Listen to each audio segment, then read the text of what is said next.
가장 단순해 보이는 그림 하나가 때로는 세상을 완전히 뒤집어 놓는 혁명적인 아이디어를 품고 있을 때가 있거든요. 오늘 우리가 함께 들여다볼 이야기가 바로 그런 그림에 대한 겁니다. 자, 바로 이 그림입니다. 카즈미르 말레비치의 검은 사각형. 어떠세요? 처음 보면 이게 단가? 하는 생각이 들 수도 있죠. 맞아요.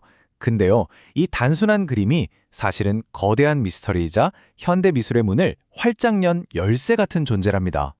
그러니까요, 바로 그게 오늘 우리가 파헤쳐볼 핵심 질문이에요.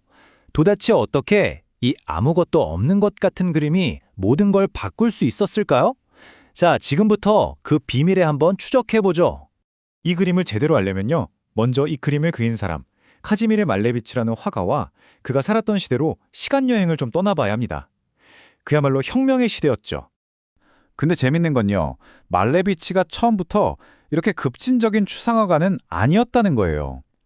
그의 예술적인 출발점은 오히려 우크라이나의 아주 생생한 풍경, 그리고 전통 민속 예술에 깊이 닿아 있었거든요. 여기 이 두 그림을 한번 비교해 보세요. 왼쪽이 그의 초기 작품, 그리고 오른쪽에 그가 창시한 절대주의 작품입니다. 이 극적인 변화, 이 엄청난 도약이 느껴지시나요? 이건 뭐 과거의 자신을 완전히 부수고 새로 태어났다고 해도 과언이 아닐 정도예요. 그는 말 그대로 혁명의 한가운데를 살고 있었습니다. 사회, 정치, 모든 게 뿌리채 흔들리던 시대였죠. 낡은 것들은 와르르 무너져 내리고 그 폐허 속에서 뭔가 새로운 질서가 꿈틀대던 바로 그 순간이에요. 예술계라고 달랐을까요? 당연히 아니죠. 피카소의 입체주의, 이탈리아의 미래주의 같은 운동들이 기존의 형태를 막 산산조각 내고 있었어요. 그림이 꼭 현실을 똑같이 그려야만 해? 하는 근본적인 질문을 던지던 시기였죠. 말레비치는 바로 이 모든 흐름의 한복판에서 자기만의 답을 필사적으로 찾고 있었습니다. 그리고 이 모든 혼돈 속에서 그는 마침내 자기만의 답을 찾아냅니다. 와, 이건 그냥 답이 아니었어요. 미술사의 흐름을 영원히 바꿔놓을 정말 엄청난 아이디어였죠. 자, 이 전시의 풍경을 좀 보세요. 여기서 진짜 재밌는 건 저 그림이 걸린 위치예요.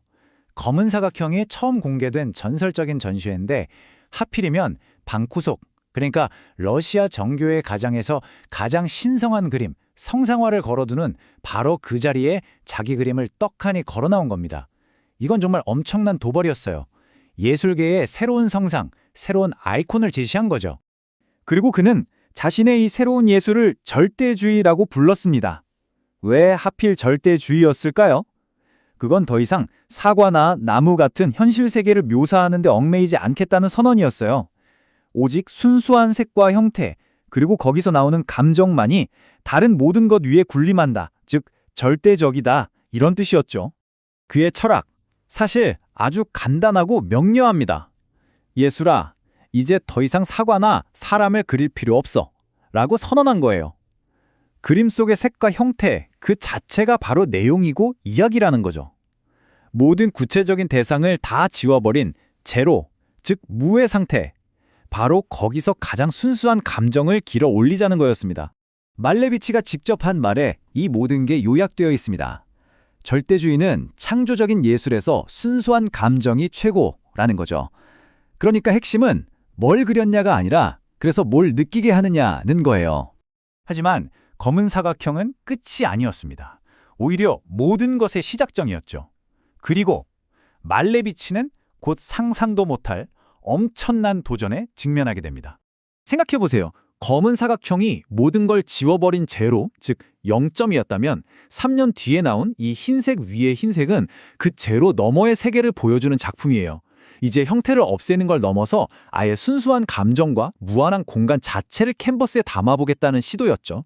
그의 철학이 정말 극한까지 나아간 겁니다. 참 비극적인 아이러니죠.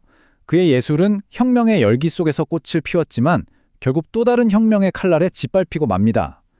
스탈린 치하의 소비에트 정권이 그의 이런 전위적인 예술을 쓸모없는 부르주아 형식주의라고 낙인 찍고 탄압하기 시작한 거죠. 결국 한때 국제적인 명성을 누렸던 예술가는 완전히 잊힌 채 가난 속에서 쓸쓸하게 생을 마감하게 됩니다. 하지만 위대한 아이디어는 결코 죽지 않죠. 수십 년이라는 시간이 흐른 뒤에 그의 예술은 정말 화려하게 부활해서요, 세상에 어마어마한 영향을 미치게 됩니다. 이 숫자 보이세요? 6천만 달러. 세상에, 우리 돈으로 환산하면 약 800억 원입니다. 2008년에 그의 작품 절대주의 구성 하나가 경매에서 기록한 가격이에요. 정말 놀랍지 않나요? 그러니까요. 여기서 질문이 생기죠. 아니, 어떻게 이런 일이 가능했을까요? 답은 간단합니다. 그가 시대를 너무나 앞서갔기 때문이에요.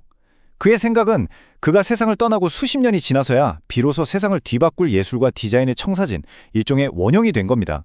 그는 사각형, 원, 선, 정말 가장 기본적인 도형들이죠. 이것들을 가지고 완전히 새로운 시각적인 언어를 창조해냈습니다. 이 언어는 현실 세계를 묘사하는 대신에 리듬감, 움직임, 에너지 같은 눈에 보이지 않는 것들을 직접적으로 표현했어요. 그리고 이 새로운 언어는 미술관 담장 안에만 머물지 않았습니다. 지금 보시는 이 현대 건축물처럼요. 불필요한 장식은 싹 걷어내고 순수한 형태와 선의 아름다움 자체에 집중하는 미학. 이게 바로 말레비치가 추구했던 정신과 아주 깊이 연결되어 있는 거죠. 그리고 이건 정말 우리 일상과 밀접하죠. 오늘날 우리가 매일같이 보는 수많은 로고나 포스터, 웹사이트의 깔끔한 디자인들 있잖아요. 그 뿌리를 쭉 거슬러 올라가다 보면 결국 말레비치가 처음 문을 열었던 그 순수한 형태의 세계와 만나게 됩니다. 결론적으로 검은 사각형은 텅 빈 그림이 아니었던 겁니다. 오히려 낡은 예술의 모든 것을 비워내고 그 자리에 무한한 가능성을 채워넣은 새로운 우주로 가는 문이었죠.